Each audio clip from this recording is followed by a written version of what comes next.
Eh bien, je propose de démarrer. Écoutez, bonjour à toutes et à tous. Je vous remercie de vous être connectés à ce webinaire qui porte sur le Ségur de la santé et notamment sur la partie investissement numérique en santé. Donc, on vous propose ce webinaire de manière concomitante à l'ouverture du dépôt de candidature depuis début septembre sur le premier volet d'accompagnement, dépôt de candidature qui va se terminer le 31 octobre et pour lequel on va rentrer plus en détail dans la présentation. Mais c'était la raison principale de notre volonté d'organiser ce webinaire. Donc, ce webinaire, j'en vais en assurer l'introduction. Donc, Pierre Boussemard, je suis directeur de l'offre de soins. Je passerai la parole ensuite aux experts nationaux. Madame Inès Gouil, chargée de mission au système d'information des acteurs de l'offre de soins à la DGOS, sera accompagnée également de Madame Nolwenn François, qui est experte métier établissement de santé à l'Agence nationale, à l'Agence du numérique en santé, pardon. Benoît Normand, qui est chargé de mission à l'ARS, vous accompagnera également et essaiera de répondre à l'ensemble des questions que vous pourrez avoir au cours de ce webinaire. De quoi va-t-on donc parler aujourd'hui? La page suivante, on va parler d'un objectif qui est extrêmement ambitieux. Un programme de développement du numérique en santé, programme qui s'inscrit dans un contexte où on veut que le citoyen soit acteur de sa santé et on veut également améliorer les conditions de travail des professionnels de santé. Donc l'objectif est vraiment de généraliser le partage fluide et nécessaire des données en santé entre les professionnels de santé et les usagers pour mieux prévenir et mieux soigner. Le national se donne les moyens de ses ambitions avec un investissement historique de plus de 2 milliards d'euros sur le sujet. C'est colossal, hein, vous voyez le détail, 1,4 milliard d'euros pour le partage des données de santé clés et 600 millions d'euros dédiés au secteur médico-social. L'ensemble de ces financements s'inscrivant dans le cadre du plan de relance et de résilience européen. Pour vous donner une petite idée de l'objectif et de la marge à franchir, c'est ni plus ni moins qu'une multiplication par 50 de ce que l'on constate aujourd'hui, avec une évolution de 10 millions à 500 millions de documents partagés par an via le DPI et la messagerie sécurisée de santé à horizon de 2 ans. Donc, les objectifs sont là, mais les moyens sont là également. En région, la situation, qu'en est-il? Donc, à travers le programme Open, on a déjà 135 établissements qui sont engagés dans les projets de transformation structurants. Avec plus de 160 projets qui ont été réalisés et un budget global de plus de 37 millions d'euros. La planification des investissements sur 3 ans s'achevant en 2023, mais on peut dire que d'ores et déjà 77 établissements sont engagés dans des projets précurseurs du volet numérique en santé qui nous intéressent aujourd'hui, avec des investissements qui permettront notamment d'alimenter le dossier médical partagé des patients, qui permettront la mise en œuvre de la transmission des documents par messagerie de santé sécurisée, qui permettront également l'alignement des procédures d'identito-vigilance sur le référentiel national et l'exploitation de l'identité qualifiée avec l'identifiant national de santé basé sur le NIR. Au-delà de tous ces outils, c'est une nouvelle manière de traiter l'identité et d'améliorer la prise en charge coordonnée des patients entre l'hôpital et la ville en accélérant le partage et l'échange des documents. C'est un objectif qui est essentiel. Je pourrais vous parler d'un projet de santé que l'on est en train de mener dans les Hauts-de-France, dans une région qui en a grand besoin, qui est la Thiérache, où on a différents acteurs de l'offre de soins sur ce territoire-là, acteurs en établissement de santé, acteurs en ambulatoire avec des maisons de santé pluriprofessionnelles. Et un récent déplacement sur ce territoire-là a démontré, s'il le fallait, que tous ces acteurs ne communiquent pas. Ils ne communiquent pas et il faut transformer cette faiblesse en force et faire en sorte que, en les réunissant, en les faisant se parler, on sera capable, avec ces forces qui sont déjà en présence sur le territoire, de développer un vrai projet de santé sur le territoire et d'avoir une réponse à la hauteur des attentes des citoyens de ce territoire-là. Et pour ce faire, le pilier du numérique est indispensable et donc cette transformation du numérique est absolument nécessaire. Donc, les moyens sont là, les solutions sont là, elles ne tiennent plus qu'à vous et de votre capacité à les mettre en œuvre. Donc, le programme est ambitieux, mais je sais qu'on peut l'être en région et je sais que l'on peut compter sur vous pour réussir cette transformation. Nous devons y arriver. Je passe la parole à la DGOS pour la suite de la présentation. Je vous souhaite une bonne présentation. Merci. Bonjour à toutes et à tous. Est-ce que vous m'entendez? Ok, super. Merci, Monsieur Bousmar, pour cette introduction. Donc, effectivement, vous l'avez compris, l'objectif du Ségur numérique, c'est véritablement d'accélérer le partage et l'échange de données de santé de manière à alimenter mon espace santé, qui est en fait l'espace numérique citoyen qui sera ouvert à compter du premier trimestre 2022. Et donc, cette ambition d'accélération du partage et de l'échange de données de santé, eh bien, elle implique de soutenir des usages autour des services socles que sont le DMP, la messagerie sécurisée de santé et l'INS. Ce soutien, si on veut qu'il ait un impact important sur le numérique, il doit être porté par l'ensemble des acteurs qui produisent de la donnée de santé. Et donc, les travaux du Ségur numérique ont été conduits dans cette logique, à savoir une logique qui a mobilisé tous les acteurs producteurs de données autour d'un même objectif, développer les usages autour du DMP, de la messagerie sécurisée de santé. Et donc, en termes d'acteurs, on a notamment mobilisé les représentants d'hôpitaux, bien entendu, de la biologie médicale, radiologie, pharmacie, médecine de ville et les établissements médico-sociaux. Et c'est la réflexion collective avec l'ensemble de ces acteurs qui nous a permis de déterminer l'ambition et derrière les indicateurs d'usage qu'on va vous présenter par la suite. Et donc, le soutien de cette transformation, concrètement, eh bien, il se traduit par la mise à disposition par les pouvoirs publics de 2 leviers de financement. Un premier levier de financement à destination des éditeurs.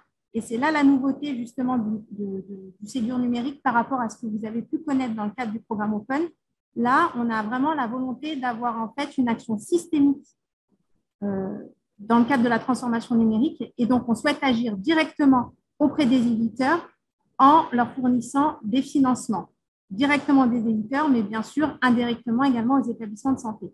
Je ne reviendrai pas là-dessus de manière détaillée puisque c'est l'objet de la présentation de Nolwenn par la suite qui vous explicitera ce dispositif. En effet miroir, on va retrouver le levier de financement à destination des établissements sanitaires. Et c'est ce qui donne l'objet du programme SUNES que je vais également vous décrire. Ce qu'il faut avoir en tête également, c'est que ces 2 leviers de financement, ce sont des leviers qui ont une vocation, à créer une impulsion. Néanmoins, cette impulsion, il faut qu'elle s'inscrive dans la durée.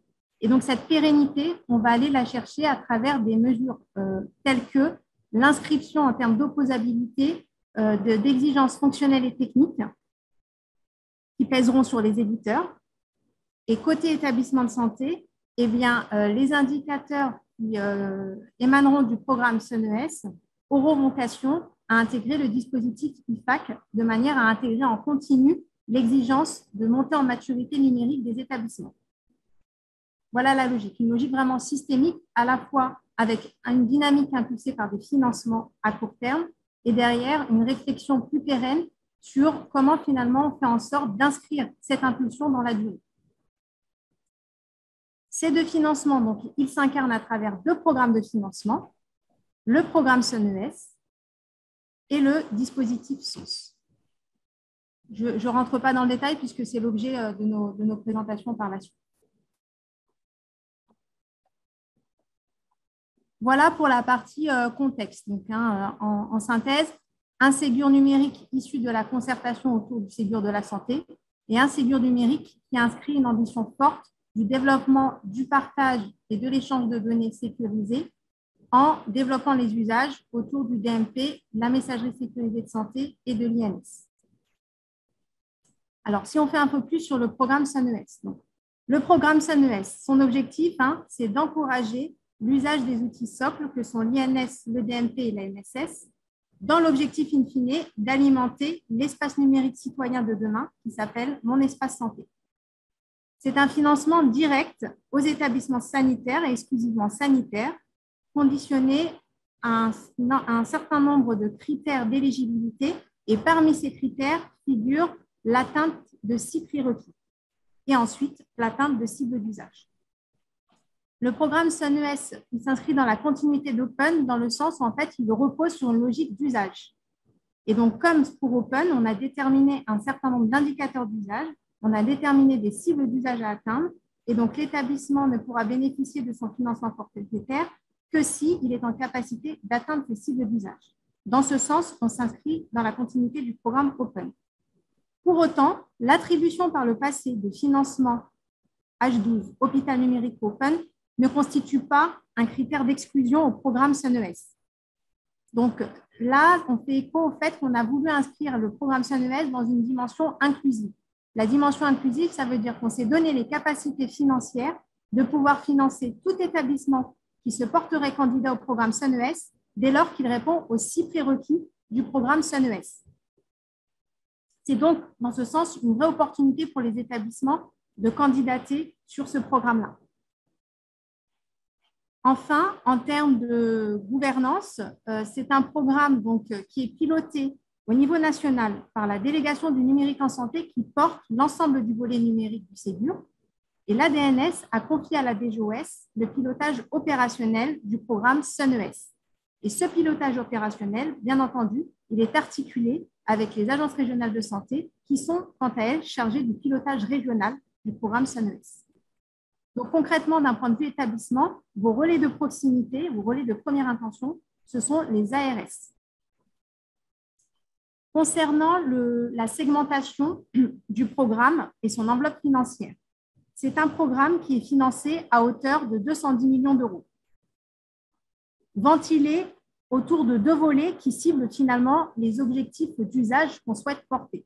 Le premier volet concerne l'alimentation du DMP.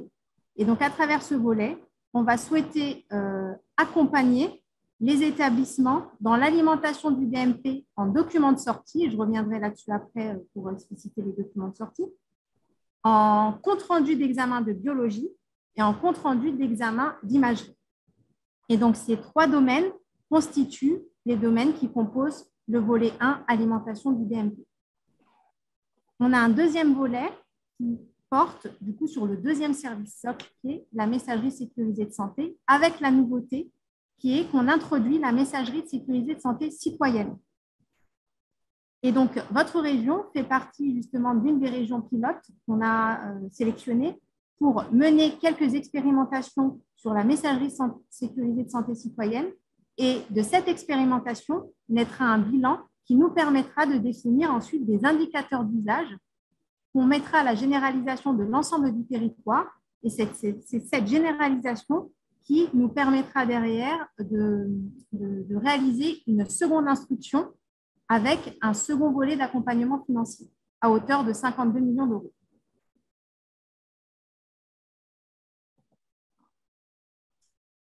Alors, je vous disais en introduction qu'il existait des critères d'éligibilité au programme. Ces critères d'éligibilité, en fait, correspondent essentiellement à l'atteinte de 6 prérequis. Donc, en d'autres termes, les prérequis SUNES constituent une clé d'entrée, un critère d'entrée pour se porter candidat. Ces prérequis, en fait, s'inscrivent dans la continuité d'Open. Pour ceux qui sont engagés dans le levier financier, vous allez très certainement les reconnaître avec quelques petites évolutions néanmoins. On a identifié 2 prérequis autour de l'identitovigilance.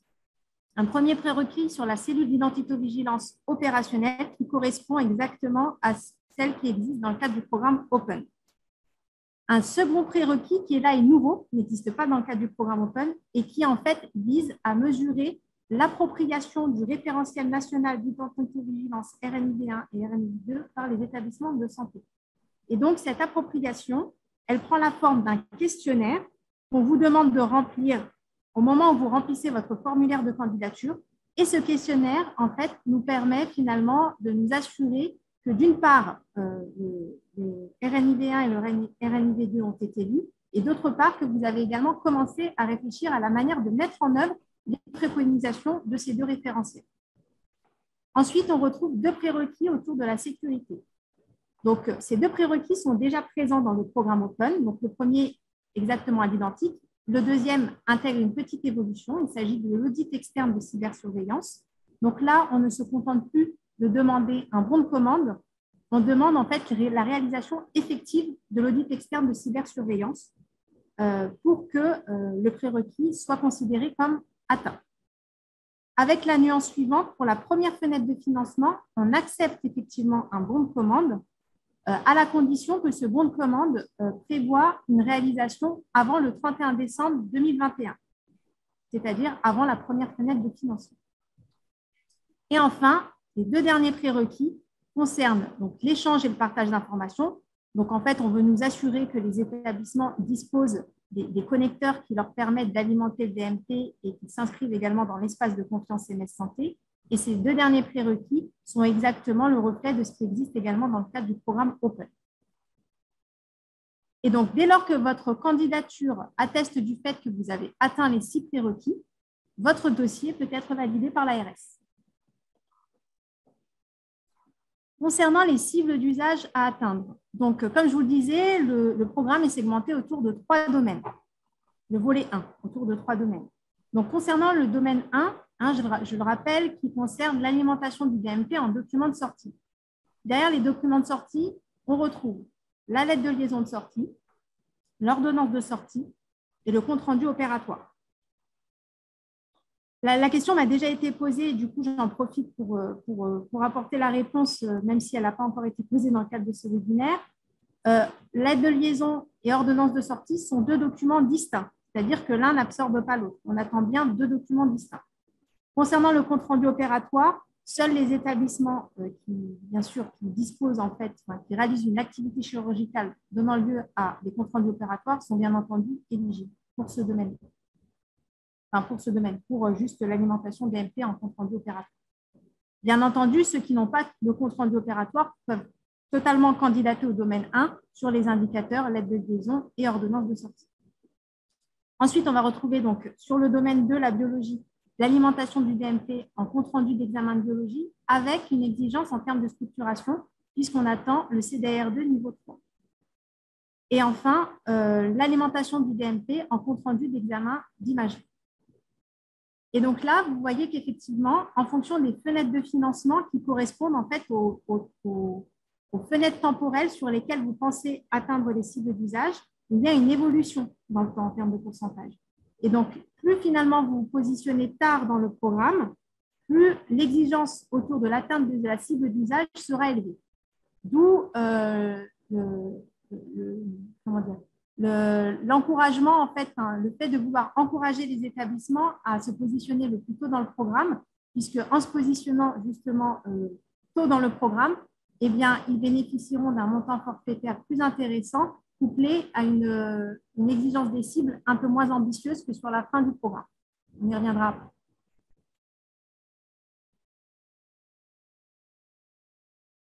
Voilà, donc c'est effectivement ce que je vous disais.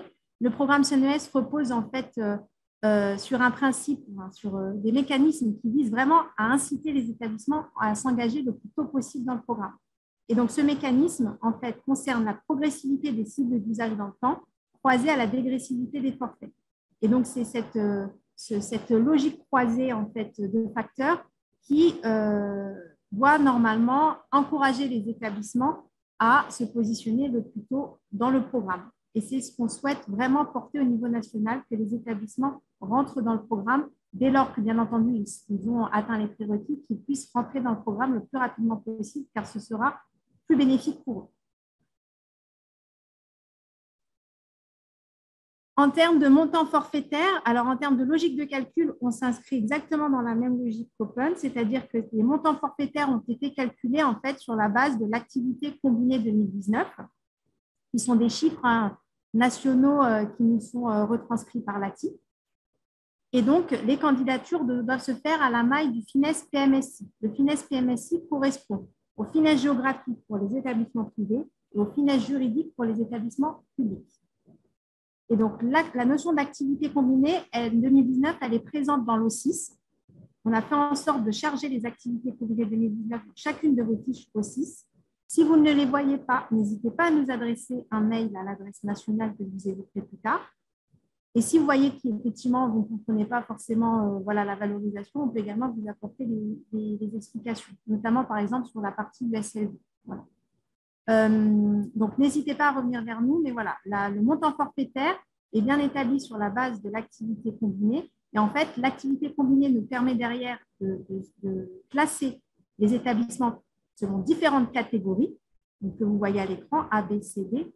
Et c'est cette catégorie qui va vous permettre de déterminer, en fait, finalement, la tranche forfaitaire dans laquelle vous vous trouverez en fonction du domaine et en fonction du volet. Concernant le processus de candidature, donc on ne s'inscrit pas dans un appel à manifestation d'intérêt qui nous permet finalement d'avoir des prévisions au long cours sur toute la durée du programme. La logique est différente parce que finalement le programme est très très court. On peut dire que c'est 1 an et demi. Donc l'idée, ça a été finalement de se mettre dans une logique agile et ça se traduit en termes de candidature par, on a structuré en fait le programme par fenêtre de financement qui correspondent aux fenêtres temporelles dans lesquelles les établissements se positionnent pour atteindre les cibles d'usage. Et à chaque fenêtre de financement est associée une fenêtre de candidature.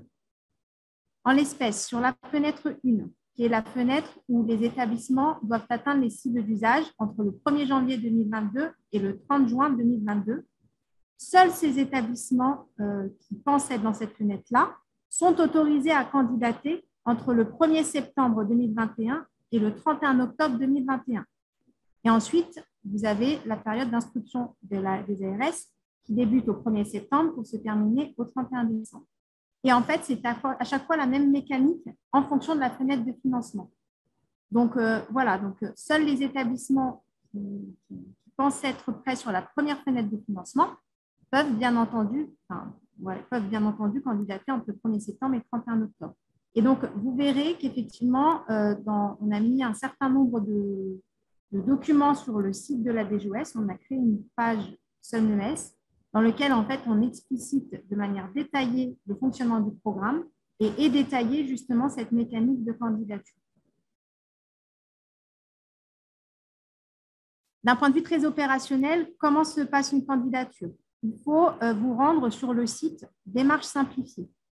On vous a mis à disposition également sur le site de la DGOS, et là le lien URL apparaît, un guide d'aide à l'utilisation de Démarche simplifiée. Démarche simplifiée, c'est une plateforme nationale qui nous permet derrière de gérer des formulaires en ligne. Et donc, lorsque vous vous connectez à cette plateforme-là, avec le lien URL là, qui vous est indiqué, vous tomberez directement sur le formulaire relatif au programme SUNES. Et donc, après, c'est très simple, c'est un formulaire en ligne dans lequel on va vous demander de remplir des informations d'ordre administratif pour identifier l'établissement, mais également, on va profiter de ce formulaire-là pour vous demander si vous avez atteint les prérequis. Normalement, vous êtes censé les avoir atteints si vous candidatez, puisque vous avez bien compris que seules les candidatures qui attestent du fait de l'atteinte des prérequis seront retenues. Une fois que vous avez rempli ce formulaire-là, on vous demande dans la continuité de ce formulaire de répondre au questionnaire d'appropriation du RNP. Et à côté, on n'a pas pu faire autrement, on en est désolé, c'est pour ça que je le précise. On vous demande de déposer les pièces justificatives d'atteinte des prérequis dans l'O6. L'O6, aujourd'hui, il figure un nouvel onglet qui s'appelle SUNES et qui est préalimenté des prérequis que vous auriez pu remplir dans le cadre du programme Open. Donc, pour ceux qui ne sont pas dans le programme Open, il va falloir vous remplir de bout en bout les pièces, télécharger de bout en bout les pièces justificatives des prérequis dans l'O6. Pour ceux, en revanche, qui sont déjà engagés dans le levier Open, sachez que la fenêtre SUNES est déjà préalimentée de ce que vous avez rempli dans le cadre du programme Open. On vous demandera juste du coup de mettre à jour si mise à jour il y a. Enfin, concernant le corpus documentaire, donc ce que vous disiez, on vous a créé vraiment une page qui est dédiée au programme SUNES, qui constitue vraiment le guichet d'entrée de référence pour connaître et mieux comprendre le programme SUNES. Et donc, sur cette page-là, vous y trouverez tout un corpus documentaire, donc l'instruction et ses annexes, la présentation détaillée du programme, le guide des prérequis, à l'instar de ce qu'on a fait sur Open, mais là, adapté sur SUNES, le guide des indicateurs d'usage, une note descriptive pour ceux qui s'intéressent sur l'expérimentation volet 2, le questionnaire d'appropriation, on vous l'a également mis à plat, entre guillemets, en téléchargement, mais j'insiste sur le fait que le remplissage du questionnaire, il doit se faire sur démarche simplifiée dans la continuité du formulaire de candidature. Un simulateur de soutien financier, ça c'est intéressant pour vous, puisque en téléchargeant ce simulateur-là, en fait, on va vous demander de renseigner votre activité combinée 2019. Donc, soit vous la trouvez à travers l'O6. Si vous avez des difficultés, vous pouvez adresser la demande à votre ARS et elle reviendra vers nous et on vous donnera l'information. Et en fait, en remplissant ce simulateur, on vous demande, au-delà de l'activité combinée, de vous positionner sur les domaines sur lesquels vous souhaitez candidater et la fenêtre temporelle. Et en fait, le simulateur va mouliner tous ces indicateurs de manière à vous proposer le montant forfaitaire qui vous sera attribué. Voilà. Oui, très important, vous avez également du coup un guide d'aide à l'utilisation de démarches simplifiées, mais idem, si vous avez des difficultés, n'hésitez pas à adresser vos questions à votre ARS ou à l'adresse mail djos-sun@santé.gouv.fr qui est également évoquée dans la slide. Et une FAQ qui n'est pas encore disponible. Si vous allez sur le site, vous ne la verrez pas, c'est normal. Elle est encore en cours de construction et l'objectif, c'est de pouvoir la publier à échéance de la semaine prochaine. Voilà pour la partie SUNES. Et bien entendu, je me tiens à disposition pour répondre à vos questions. Eh bien, justement, on en a quelques-unes. Donc, je vous propose de vous les poser au fur et à mesure et de tenter d'y répondre.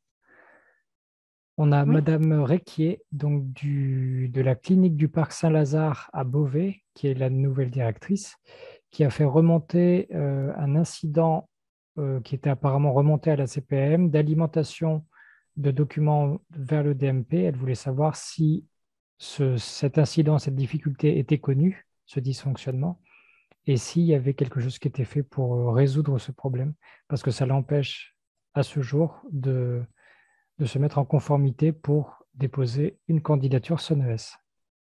D'accord. Alors, si en fait il y a ce type de difficulté-là, l'objectif dans les prérequis, ce n'est pas d'évaluer l'usage, c'est vraiment d'évaluer en fait l'existence technique des éléments qui vont vous permettre en fait d'être connecté avec le DMP. Donc, si vous avez un autre justificatif, si effectivement les données de l'assurance maladie ne sont pas remontées dans le SIS, mais que vous avez un justificatif qui vous permet d'attester de l'existence des connecteurs DMP et de la fonctionnalité de ces connecteurs-là, eh bien, vous pouvez les joindre dans le SIS. Vous avez la possibilité de mettre en fait une pièce jointe en complément des chiffres de l'assurance maladie. Donc, n'hésitez pas à mettre ce type de justificatif. Ensuite, on a M. Patoir du CH de Saint-Amand-les-Eaux qui demande si les éditeurs sont prêts à livrer en production les connecteurs et les fonctions nécessaires à l'atteinte des cibles d'usage parce qu'il fait remarquer qu'il est en difficulté avec Daedalus Hexagone sur l'interrogation du service INSI et l'identité du patient n'est pas qualifiée donc à ce jour. Alors ça, c'est effectivement un point qu'il ne faut pas hésiter à nous faire remonter au niveau national pour que nous, en fait, on est derrière, effectivement, en connexion directe avec les éditeurs qui nous semblent quand même sont plutôt partants pour s'engager dans le dispositif. Pour autant, on a conscience qu'il peut y avoir des difficultés avec certains éditeurs sur le terrain. Donc, moi, à titre personnel, je n'ai pas de visibilité sur les plans projets, en tout cas des éditeurs. Mais si vous rencontrez des difficultés, il ne faut vraiment pas hésiter à nous les faire remonter parce que vous l'avez compris, l'objectif, c'est que vous puissiez atteindre les cibles d'usage. Mais derrière, pour certains établissements, effectivement, il faut qu'il y ait une action parallèle vis-à-vis des éditeurs. Par contre, le message que je souhaite faire passer également, c'est que dans l'usage, en fait, on ne va pas préempter de la solution architecturale mise en place pour atteindre les cibles d'usage. Donc, les établissements qui peuvent aujourd'hui alimenter le DMP à partir des documents que je viens de vous citer en apposant une INS qualifiée, c'est tout à fait possible de candidater, même si leurs éditeurs ne sont pas encore référencés Ségur. Donc, en fait, Nolwenn reviendra là-dessus, mais ce sont deux dispositifs, bien entendu, qui sont complémentaires parce qu'en fait, on agit sur deux leviers en même temps, mais qui ne sont pas forcément, qui sont indépendants, qui ne sont pas nécessairement liés pour tous les établissements. Donc, voilà, donc il faut que vous puissiez déjà aussi identifier si vous êtes capable de le faire indépendamment de l'éditeur. Et sinon, eh bien, il faut engager un dialogue de gestion dès à présent avec l'éditeur pour le challenger sur son positionnement vis-à-vis de SONS. Et si difficulté il y a, bien, vous nous faites remonter et nous, on verra également avec les éditeurs comment faire avancer les choses. Et toujours pour le même établissement, la personne demande si le dossier Open a été transmis fin 2020, début 2021. Mis à part le nouvel indicateur RNIV, faut-il reproduire un dossier actualisé ou celui transmis suffit-il? Ah non, Open, c'est lié, mais ce n'est pas le même programme de financement. On va dire que ce n'est pas la même poche. Donc, en fait, c'est deux programmes de financement qui sont bien distincts avec des logiques d'instruction de dossiers qui sont distinctes. Pour faciliter la vie aux établissements, on a effectivement repris beaucoup des prérequis Open, mais par contre, c'est deux candidatures bien distinctes. Donc, la candidature Open ne vaut pas pour candidature SONES. Bien. Ensuite, on change de sujet, on part sur la question du prérequis sécurité. Est-ce qu'il est possible d'avoir des précisions sur le plan d'action SSI et notamment est-ce que les établissements accompagnés dans le cadre du programme France Relance en cours de démarche peuvent-ils être considérés comme répondant déjà aux critères?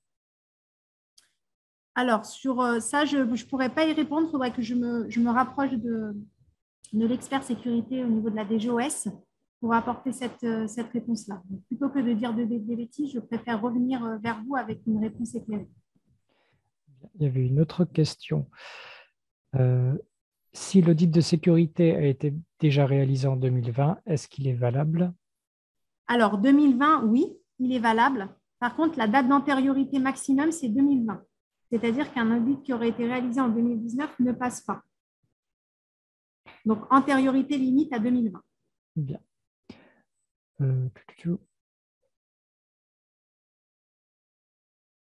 Alors, une question donc, auquel on peut déjà répondre facilement. Peut-on candidater à plusieurs domaines simultanément? Alors, oui, en ayant la précaution suivante, c'est la fenêtre de financement.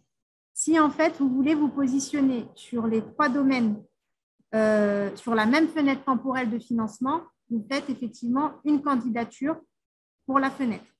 En revanche, si vous candidatez sur la première fenêtre de financement, sur le premier domaine, pour la première fenêtre, que vous voulez candidater sur de la biologie, par exemple, sur la troisième fenêtre, et bien là, vous serez obligé en fait de faire deux candidatures différentes, car vous l'avez compris, à chaque fenêtre de financement est associée une fenêtre de candidature.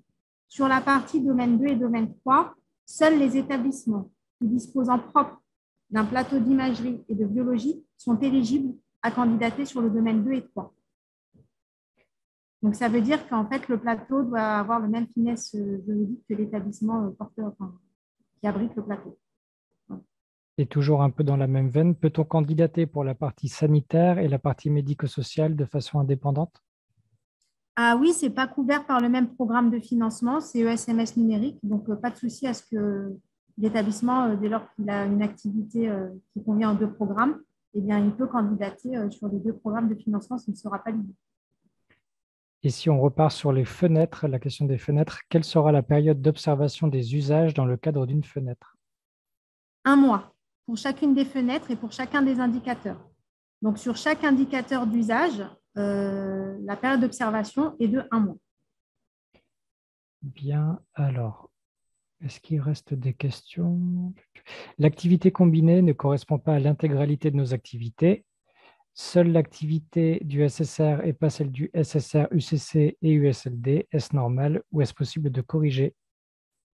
Eh bien, ce type de question, n'hésitez pas à le remonter à la boîte DGOS-Sun pour que nous, on puisse regarder au niveau de notre base hôpital. La base hôpital, c'est une base de données qui est gérée par la DNS, mais dont les chiffres, en fait, sont issus des statistiques nationales. Ce n'est pas nous qui calculons de notre côté ces chiffres. Donc, voilà, s'il y a des questions là-dessus, vous remontez votre question à DGOS-SN. Je sais qu'il y a eu, excuse-moi, je sais qu'il y a eu des questions, notamment par rapport aux USLD. Et donc, on a rapatrié effectivement l'AC, l'activité combinée couverte par les USLD, dans l'activité combinée plus globale des établissements au sens juridique du terme. Donc, voilà, c'est des choses qu'il faut qu'on regarde. Donc, n'hésitez pas à nous faire remonter vos questions. Bien. Dans le prérequis sécurité, si on a un RSSI externe par rapport à un prestataire, est-ce conforme? Alors, il faudrait que je regarde, mais il me semble que non. Hein. Il faut que ce soit interne. Hein. C'est préférentiel. Et en plus, au départ, on demandait même à ce que ce soit un RSSI qui soit en dehors de la DSI. Et là, dans le tableau Open, par exemple, et là, on a même assoupli en disant qu'on souhaitait observer l'existence d'un RSSI. Son organisation, enfin son positionnement dans l'organisation reste à la discrétion de l'établissement, avec une préférence en dehors de la DSI. Alors, pour la question sur le j'ai déjà oublié. Je ne sais plus, la personne qui parlait à qui vous proposiez d'envoyer un mail dit qu'elle a envoyé différents mails et qu'il n'y a pas eu de réponse. Ah, c'est étonnant, parce que c'est moi qui suis derrière la boîte mail, donc peut-être que je ne l'ai pas revu, mais relancez-moi dans ce cas-là. Et je m'en excuse. Alors ensuite, faut-il fournir un seul questionnaire rempli institutionnellement pour le questionnaire RNIV, en sachant que sont demandées des caractéristiques sociodémographiques? Le formulaire doit-il être actualisé au niveau national? Y a-t-il une date? La question est très... Oui, j'ai pas tout compris, mais je vais peut-être répondre en éclairant sur l'état d'esprit en fait, du questionnaire. Le questionnaire d'appropriation, en fait, l'appropriation, c'est un terme en fait, qui ne veut plus rien dire. Néanmoins, nous, notre objectif à travers l'appropriation, dans un premier temps, c'est déjà de nous assurer de l'information selon laquelle déjà les établissements ont connaissance de l'existence de ce référentiel. Et donc, par ce questionnaire, déjà, on pousse cet objectif-là. Ensuite, on va un petit peu plus loin en se disant, au-delà de l'existence, de la connaissance de l'existence de ces référentiels, il faudrait quand même l'avoir lu. Et donc, le questionnaire vise finalement à pousser les établissements à le lire de manière à pouvoir répondre aux questions. C'est l'ambition en fait de ce questionnaire d'appropriation. Et donc, c'est pour cela qu'il a été conçu comme ça, à la fois avec des questions fermées qui vont justement challenger essayer de vérifier quand même qu'il y a eu quand même une lecture attentive du RNID, et également pousser les établissements, s'ils n'ont pas déjà fait, à s'interroger sur les modalités de mise en œuvre des grands principes qui sont énoncés en fait dans ce RNID. Encore deux petites questions. Si un établissement partie d'un GHT n'est pas équipé du DPI convergent, est-il éligible? Alors, la candidature, elle se fait bien à la maille de l'établissement. Pour autant, même si c'est une candidature qui se situe à la maille de l'établissement, il faut qu'elle s'inscrive dans une logique de convergence qui soit en fait portée aussi par l'établissement support. On n'attend pas des cibles d'usage, qu'elles soient atteintes sur la base des DPI convergents compte tenu de la temporalité courte du programme SUNES. Pour autant, il faut quand même que les dossiers patients informatisés à partir desquels vous allez atteindre les cibles d'usage s'inscrivent dans le schéma de convergence du GHT. Donc, même si le DPI n'est pas convergent actuellement, mais que c'est un DPI transitoire qui s'inscrit dans la trajectoire de la convergence de GHT, c'est OK.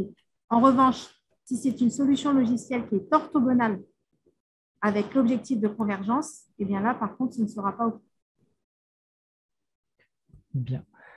Et une dernière question sur l'activité combinée. Est-il possible de rappeler le périmètre et l'exercice qui sont concernés? Oui, alors c'est une définition un peu complexe que je ne connais pas par cœur. Ce que je vous propose, c'est de transmettre à l'ARS ou alors dans l'attente, en fait, dans le laps de temps du dispositif SONS, je me propose de vous faire un copier-coller de la définition dans le chat. Bien. Eh bien, je crois qu'on a fait le tour de l'ensemble des questions et je vous propose de poursuivre.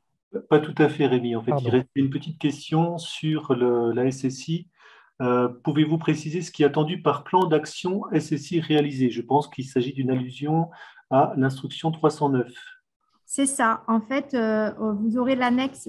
Si vous consultez l'annexe, mais on pourra la mettre, c'est une bonne idée, hein, de la rapatrier dans le guide des prérequis CNES. Mais si vous consultez le guide des prérequis Open, dans l'annexe du guide des prérequis Open, vous avez ce qu'on entend par plan d'action SSI.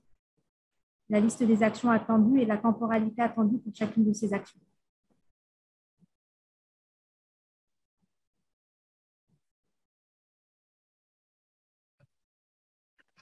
Du coup, si les questions sont terminées, on va peut-être pouvoir passer à la suite de la présentation sur le volet Essence. Oui, bonjour, Dolmen François, donc de l'ANS. Je vais vous parler de ce deuxième dispositif de financement dans le cadre du Ségur. Donc, le SONS pour système ouvert et non sélectif, c'est un mécanisme où l'État va verser les financements aux éditeurs pour le compte des établissements de santé ou des professionnels de santé, puisque selon les profils de structure, c'est le même mécanisme. Donc, il se base sur des versions logicielles qui auront été référencées. Je vais en reparler un peu plus loin. Il y a un périmètre de prestations qui a été défini dans des documents réglementaires qui sont pris en charge pour chacun des clients d'un éditeur, en fait, hein, donc chacun des établissements. Qui doivent être réalisés au profit de l'établissement, mais dont la facture sera réglée par le mécanisme de financement, donc par l'État. Donc, il y a pour porter ce dispositif, on a il y a un arrêté. Alors, il y a différents couloirs et différentes fonctions, en fait, fonctions logicielles sur lesquelles ont été publiées des exigences. Donc, pour chacune de ces grandes fonctions, un arrêté a été publié au JO du 13 août et à cet arrêté sont annexés 3 documents. Les dossiers de spécification et de référencement, hein, ce qu'on a appelé les DSR, qui décrivent de manière assez générale le périmètre du fonctionnel rattaché à ce DSR, auquel doivent répondre les versions de logiciels qui seront référencées. Et puis, à destination des éditeurs, tout le processus de référencement que devront suivre les éditeurs. À ce document est associé un fichier d'exigences. Alors, c'est un document technique, hein, sur lequel on a décrit toutes les exigences du type le logiciel doit envoyer une lettre de sortie à tel format, ODMP, etc. Et associé à chaque exigence des preuves que les éditeurs devront fournir à l'ANS pour montrer que leur logiciel répond bien à toutes ces exigences-là. Et ce processus de référencement-là, sur la base de ces preuves déposées et vérifiées par l'ANS, permettra de référencer une version d'un logiciel. Et c'est avec cette version-là que l'éditeur pourra prétendre, enfin l'éditeur et l'établissement, hein, mais c'est l'éditeur qui touchera le financement, pourra prétendre à ce financement, lequel est décrit dans une troisième annexe à chaque arrêté, qui s'appelle le document d'appel à financement, et dans lequel on décrit l'ensemble des modalités du processus pour aller rechercher ces financements, s'inscrire auprès de l'autorité de services et paiements à qui on a confié le traitement et le traitement de ces dossiers, le versement du financement. Et dans ces documents-là, on retrouve également le détail des prestations qui sont avec des petites variantes un petit peu différentes pour chacune des grandes briques logicielles. Et dans chacune de ces, pour l'hôpital, on retrouve 3 briques logicielles. Une qui est le référentiel d'identité, dans laquelle notamment on retrouve tout ce qui est appel au téléservice INSI et qualification des INS. Une qui est le DPI, dossier patient informatisé, dans laquelle on retrouve en fait la récupération de ces INS depuis le référentiel d'identité, l'intégration dans les documents de sortie, donc l'aide de liaison, ordonnance de sortie et CRO, donc les mêmes documents qu'Inès vous a présenté tout à l'heure sur les indicateurs SONES.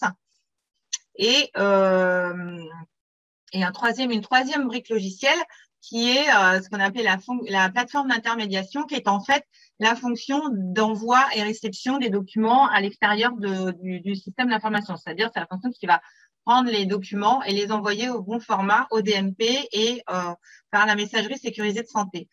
Donc, pourquoi on a appelé ça des fonctions logicielles et on les a découpées? Parce qu'en fait, en fonction de l'architecture des systèmes d'information, on n'a pas forcément les mêmes types, c'est-à-dire que dans la grande majorité, on est sur la gamme pour le référentiel d'identité, mais ce n'est pas le cas de tout le monde. Parfois, ça va être le DPI, parfois, ça va être un logiciel distinct de la gamme et du DPI. Donc, pour pouvoir s'adapter à chacune des organisations des urbanisations, des systèmes d'information, on a découpé comme ça.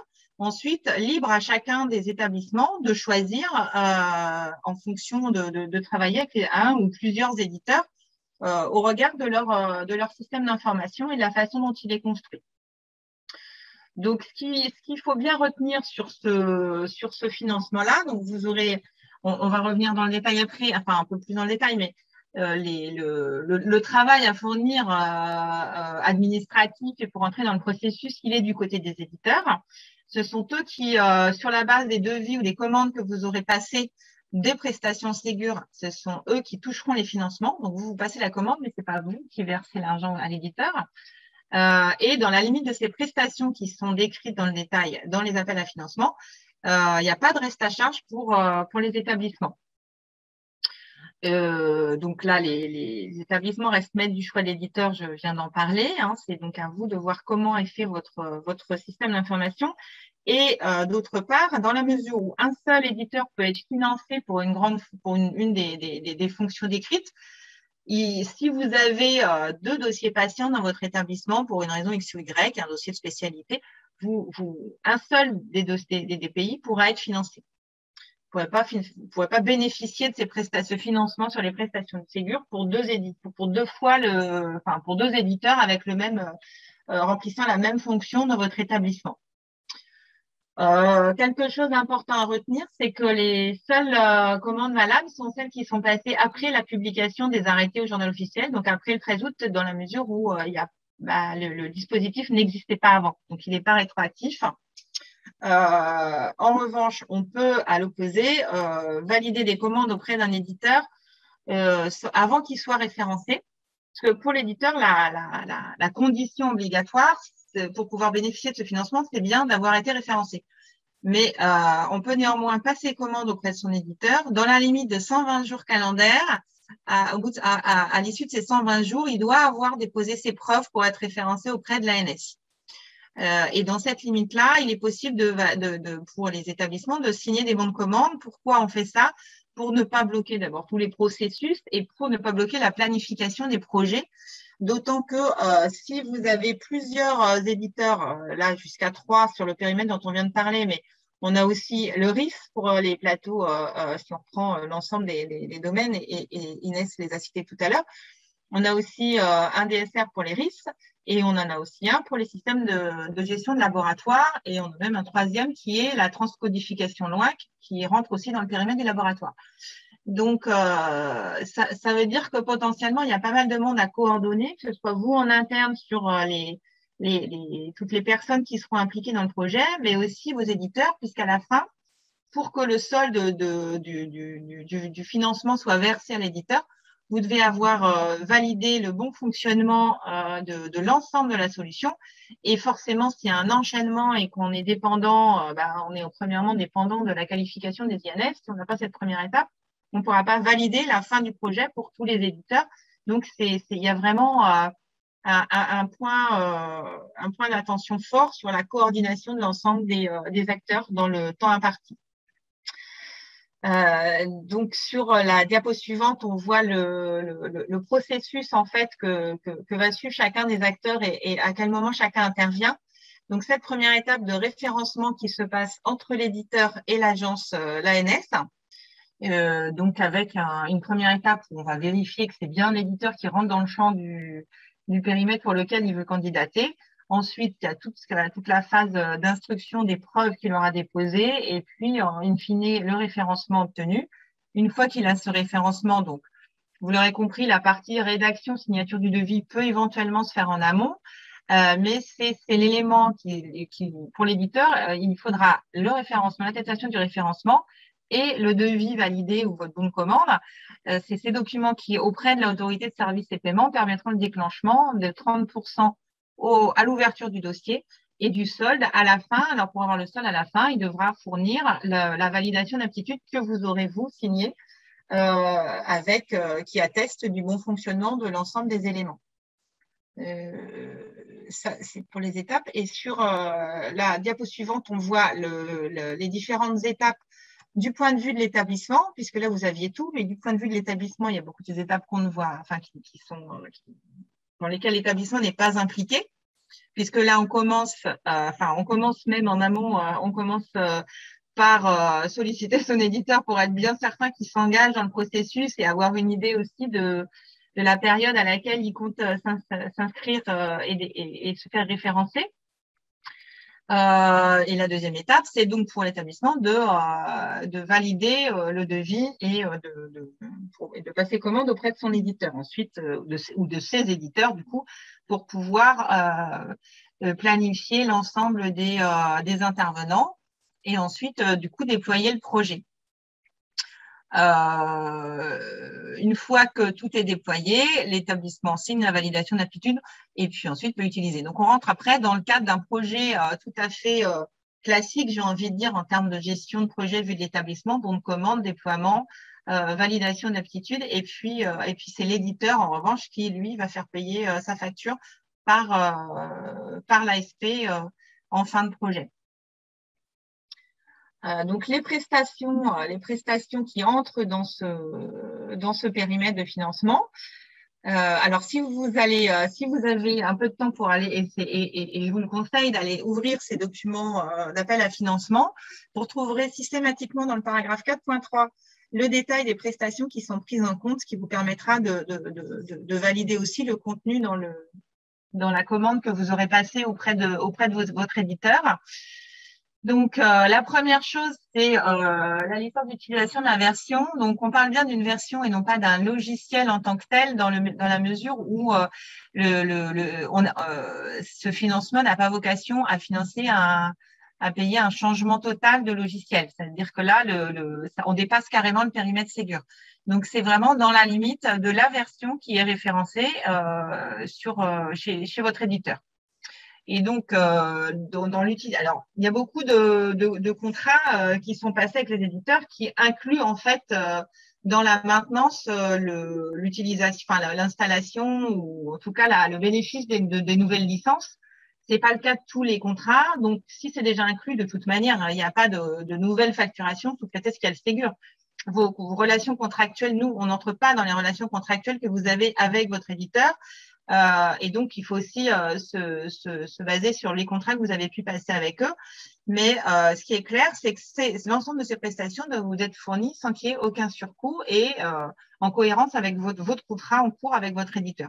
Donc, tout ce qui est frais d'installation, de configuration, notamment au niveau des demi-connecteurs qui vont servir à l'ensemble des flux qui sont attendus, l'envoi des documents qui sont attendus dans le Ségur, sont inclus dedans. La maintenance corrective sur ce périmètre-là, il ne peut pas y avoir de maintenance supplémentaire qui vous est facturée sur ce périmètre dans la limite de 6 ans. Si besoin, mais c'est surtout vrai pour la partie radiologie dans certains cas, c'est l'accompagnement à l'obtention de certificats, c'est faire la démarche en fait, aider les établissements si c'est nécessaire à faire cette démarche-là. Et puis, toutes les prestations de suivi de projet, toute la documentation. Et au niveau de la formation, en ce qui concerne les établissements, limité à une session ou un groupe de formation. Vous verrez le détail dans le document parce que voilà, on ne peut pas demander à l'éditeur de prendre en charge, à l'échelle du montant qu'ils recevront, de prendre en charge une formation qui s'adresserait à un nombre trop important d'utilisateurs dans l'établissement. Donc ça, en revanche, charge ensuite à l'établissement de s'organiser, comme c'est très souvent le cas, une fois que ces références sont formées, à former les autres utilisateurs ou à commander par ailleurs à l'éditeur des prestations complémentaires. Donc, ce que ça ne prend pas en compte, et c'est important de bien le noter, donc le financement pour envoyer des messageries, des documents par MS Santé, vous avez besoin de passer un contrat avec un opérateur de messagerie. Ça ne le prend pas en compte. Le changement complet, donc ça, je vous en ai parlé, et tout ce qui est matériel, rattrapage d'anciennes versions, infrastructure, c'est pas pris en compte dedans. Hein. Donc, c'est vraiment la version Ségur et les prestations qui sont associées à cette version-là. Pour vous donner une idée des montants, le total de ce financement-là, il est de 126 millions d'euros et c'est réparti en 2 vagues. Donc là, actuellement, on est dans la vague 1 en fait, hein, c'est celle qui est ouverte. Et la vague 2 commencera, en fait, on travaillera sur la vague 2 en 2022 en fait. Donc elle n'est pas entamée, donc on n'a pas les dates exactes, etc. de déploiement. Et on connaîtra le contenu à la suite des ateliers qui vont se dérouler à partir de la fin de ce mois-ci et jusqu'en début 2022. Voilà pour cette première vague. Je profite de cette diapo pour vous donner quelques éléments de calendrier parce que donc actuellement le guichet pour le référencement des éditeurs est ouvert parce qu'on l'a ouvert le 31 août. Vous avez vu dans la diapo, dans une des précédentes diapos, il faut aussi cette semaine estimée pour passer tout le processus de référencement. Donc actuellement, il n'y a pas encore d'éditeurs référencés, mais ça ne va pas tarder. Hein. On arrive là dans les périodes où on va avoir des premiers éditeurs référencés. Donc le processus de demande de financement pour les éditeurs, il va ouvrir le 2 novembre. De mémoire, en tout cas début novembre, il me semble que c'est le 2. Et le processus de demande de financement sera fermé le 15 juillet 2022, sachant que pour les référencements, le guichet sera fermé, on ne pourra plus déposer de demande de financement après, alors là, je suis le 15 mai de mémoire. Donc, ce qu'il faut retenir pour vous, surtout, c'est que si vous passez un bon de commande après le 15 juillet, c'est trop tard, en fait. Il ne peut plus entrer dans le cadre de ce financement-là. Et pour le solde, en fait, la validation de la fin du projet et du bon fonctionnement, sur le périmètre inscrit là à l'écran des pays RI, PFI, on va jusqu'au 31 décembre 2022. C'est la date limite. En revanche, pour les périmètres radiologie et biologie qu'on a évoqués tout à l'heure, la date limite, c'est octobre 2022, le 15 octobre 2022. Donc, passé ces dates-là, ce sera trop tard pour remettre à l'ASP la validation de la fin du projet et donc pour que l'éditeur puisse toucher le solde du montant de sa facture. Voilà ce que je pouvais vous dire. Et sur la diapo, dernière diapo, là, vous retrouvez les liens vers les différents documents qui ont été évoqués dans cette présentation. Il y a aussi des facs, donc il y en a plusieurs par couloir. Il y en a plusieurs, il y en a une par couloir, pardon, où on retrouve des questions transversales. Donc, si vous allez en voir plusieurs, vous allez retrouver plusieurs fois les mêmes questions pour cet effet, pour simplifier les accès. Vous avez aussi à disposition un formulaire pour poser des questions et derrière, il y a une équipe support qui vous répond. Et puis, là, on a mis le lien vers une fiche récapitulative, mais en fait, on publie régulièrement de nouveaux documents pour vous aider à vous lancer et à faire avancer les projets. Donc, vous pouvez trouver ce qu'on a appelé un sommaire dynamique qui vous donne les liens vers l'ensemble des documents Ségur, l'ensemble des documents sur les services socles. Bientôt, il y aura une petite fiche synthétique sur les services socles, donc INS, MSS DMP et ProSanté Connect avec un petit descriptif déroulé de projet. Il y a aussi ce qu'on a appelé un mode d'emploi qui, pareil, redonne les informations de manière pratique. C'est surtout ce qu'on vient de dire et sur aussi les éléments importants à suivre sur le déroulement du projet avec un exemple de planning projet qui, bien sûr, ne correspondra pas à la temporalité des projets à venir, mais qui permet de visualiser le parallélisme des différentes tâches que vous pouvez lancer en même temps dans le projet, si toutefois vous avez bien sûr la disponibilité en personne, de la part de votre éditeur, etc. Mais quand c'est possible, c'est ce qu'on peut faire avancer en même temps, d'autant qu'on a constaté en travaillant avec des pilotes que voilà, plus on avance de manière dynamique et du coup plus on mobilise, plus ça avance vite parce que mais bon, ça on n'invente rien, c'est vrai pour tous les projets. Quand on voit mieux la cible et on mobilise mieux les équipes avec une dynamique assez forte, quoi. Voilà ce que je pouvais vous dire sur ce dispositif. Alors, je ne sais pas s'il y a des questions du coup. Alors, on a quelques questions. Une personne, donc je n'ai pas exactement la fonction. Donc, comment faire quand on est obligé d'avoir deux éditeurs, quand il y a des dossiers très spécifiques, notamment ici dans un parcours de dialyse? Alors, enfin, il faut quand même se référer aux documents qu'on recherche en sortie, en fait, hein. Là, le périmètre dont on parle, il cherche à envoyer des lettres de liaison de sortie d'hospitalisation, des comptes rendus opératoires. Alors là, on n'est pas dans la dialyse, mais et sinon les ordonnances de sortie. Donc, une fois qu'on a bien périmétré ça, s'il reste plusieurs possibilités d'éditeurs derrière, il n'y en a qu'un qui pourra bénéficier du financement. Bien. L'hôpital de Tourcoing, Monsieur Leroy, demande si l'éditeur doit faire évoluer son logiciel pour que l'établissement puisse alimenter correctement le DMP, l'établissement devra-t-il coordonner sa candidature avec le délai de référencement de l'éditeur? Alors, pardon, vous pouvez reposer, je crois que j'ai raté le début de la question parce que dans ce sens, il n'y a pas de candidature. C'est la candidature SONES ou c'est… Alors, c'est… non, ça doit être pour le premier. Donc peut-être Madame Gouil plutôt. Si l'éditeur doit faire évoluer son logiciel pour que l'établissement puisse alimenter correctement le DMP, est-ce que l'établissement doit coordonner sa candidature avec le délai de référencement de l'éditeur? Est-ce que vous m'entendez? On vous entend. D'accord, très bien. Alors, en fait, l'établissement, effectivement, s'il se positionne en fait sur une fenêtre temporelle d'atteinte des cibles d'usage, si l'atteinte des cibles d'usage elle est dépendante de la capacité de l'éditeur à fournir les fonctionnalités, par exemple par rapport à l'IMS qualifié, il faudra nécessairement qu'il se coordonne avec l'éditeur pour qu'il voit avec lui dans quelle fenêtre temporelle cela est possible pour l'établissement d'atteindre la cible d'usage. Mais ce n'est pas nécessairement lié en fait au délai de référencement derrière. Enfin, Nolwenn, tu me corriges. Oui, oui. Voilà. C'est tout à fait ça. C'est tout à fait ça.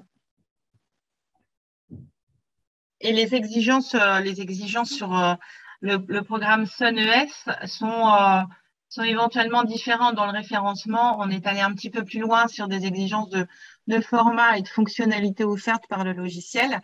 Un logiciel peut très bien aujourd'hui, on peut avoir un système qui permet d'envoyer au DMP et de répondre à SONES, mais qui néanmoins n'est pas une solution référençable, j'ai envie de dire, sur une version référençable par l'ANS dans ce cadre-là.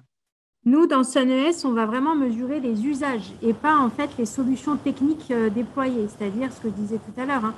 Si vous êtes capable en fait d'atteindre les cibles d'usage, c'est-à-dire d'alimenter le DMP à partir des documents qu'on vous a cités en les référençant avec une INS qualifiée, pour nous, vous obtiendrez votre montant forfaitaire, quand bien même l'éditeur n'est pas forcément encore référencé sur le Ségur et sur toutes les fonctionnalités du DSC.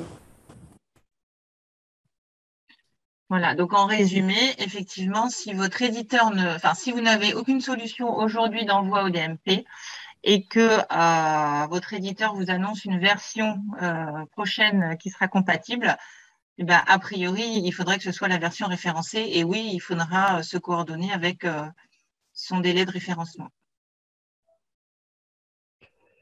Bien. Alors, apparemment, il n'y a pas d'autres questions. C'est que ça a été très clair. J'ai quand même une petite remarque. Euh, j'ai cru comprendre donc qu'il y avait des fenêtres d'opportunité hein, pour passer les bons de commande pour les établissements avec un calendrier sur 2022. Est-ce qu'il sera possible de publier ce calendrier ou de peut-être le mettre dans les FAQ? Oui, alors on peut vous remettre, mais c'est pas des fenêtres. En fait, c'est pas des fenêtres. C'est dès maintenant en fait sur le programme de SONS là, de dispositif de financement à l'équipement logiciel. Il faut avoir passé son bon de commande en fait avant le 15 juillet. Voilà, ça c'est la deadline. Le 15 juillet, le bon de commande doit avoir été passé. Et donc, l'éditeur doit avoir été référencé avant cette date, mais de toute façon, pour eux, le guichet sera fermé bien avant. Donc, s'il n'a pas été référencé à cette date, c'est qu'il ne le sera pas. Voilà, donc c'est aussi important. Et nous, on fait des actions aussi auprès des éditeurs pour qu'ils entrent bien dans ce timing. Donc, pour l'établissement, ce qu'il faut redire, c'est la date du 15 juillet, c'est la deadline pour passer le bon de commande. Et puis ensuite, le 15 octobre, c'est la deadline pour finir les projets sur radiologie et biologie. Et le 31 décembre, pour finir les projets sur DPI, RI et plateforme d'intermédiation. Alors, entre-temps, pardon. Une autre question, effectivement, je me permets d'y répondre tout de suite parce que ça me concerne. Alors, effectivement, il y a une exigence de structuration du compte-rendu d'examen de biologie au format CDR de niveau 3 et uniquement pour ce type de document. Les autres documents, c'est du CDR de niveau 1, c'est-à-dire qu'en fait, on demande une en-tête de manière à pouvoir identifier le document et surtout identifier le patient. Est-ce qu'ils sont opposables? Alors, je ne sais pas ce que vous entendez par opposable, mais en tous les cas, cette structuration constitue une exigence de l'indicateur d'usage. C'est-à-dire que derrière, si vous alimentez en fait le DMP à partir d'un compte-rendu d'examen de bio qui n'est pas structuré au format CDR de niveau 3, eh bien, vous n'aurez pas après atteint la cible d'usage. Et donc, derrière, vous ne serez pas rétribué du montant forfaitaire associé. Alors, ce n'est pas de l'opposabilité au sens où voilà, ce n'est pas inscrit dans la loi, mais par contre, c'est une exigence pour pouvoir bénéficier du montant forfaitaire en lien avec cet indicateur d'usage. Ah, la question porte sur le. Non, donc j'ai répondu. LDL, CRO et compte rendu des ordonnances de sortie, non, ce n'est pas du CDR de niveau 3. On est sur du CDR de niveau 1. Et dans les deux types de financement, dans le référencement aussi. Si je peux prendre la question suivante, si vous voulez, si le logiciel n'est pas à jour au 15 octobre, est-ce que ça veut dire que la facture est à payer par l'établissement? Alors là, on entre dans une partie potentiellement contentieuse, en fait, hein, parce que la réponse, elle est au cas par cas, au sens où ce qu'il faudra identifier à ce moment-là, c'est pour quelle raison est-ce qu'on n'est pas arrivé au bout du projet au 15 octobre, ou au 31 décembre sur le reste, quoi. C'est plutôt comme ça qu'il faut voir la réponse.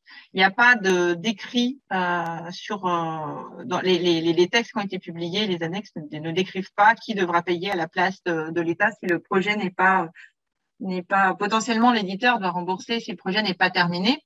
Mais en revanche, qui devra est-ce que l'établissement devra payer l'éditeur pour les factures? Si c'est l'établissement qui a clairement payé et qui a clairement bloqué le projet, c'est imaginable.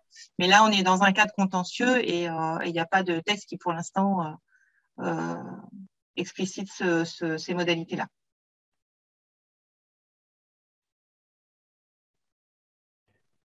Bien, alors, sauf si quelqu'un veut rajouter quelque chose, je pense que le webinaire va toucher à sa fin.